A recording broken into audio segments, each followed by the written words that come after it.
आज हिंगोली लोकसभेचा निकाल नुकताच जाहीर झाला आहे। या निकालामध्ये महाविकास आघाडीचे अधिकृत उमेदवार नागेश पाटील आष्टीकर यांचा दणदणीत विजय झालेला आहे।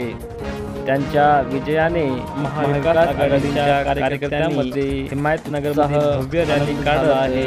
ठिकठिकाणी फटाक्यांची आतिषबाजीही केलेली आहे। जनसेवा 24 न्यूज कृष्णा राठोड।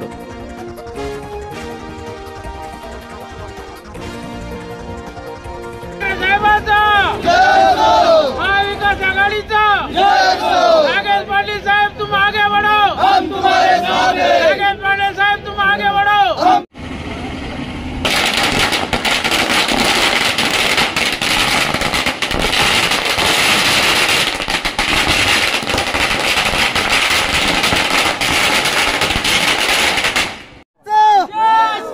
नागेश पाटलांचा फोटो येईल की नाही? राणे राणे थांबा, मी आता राणे इधर से उधर से असे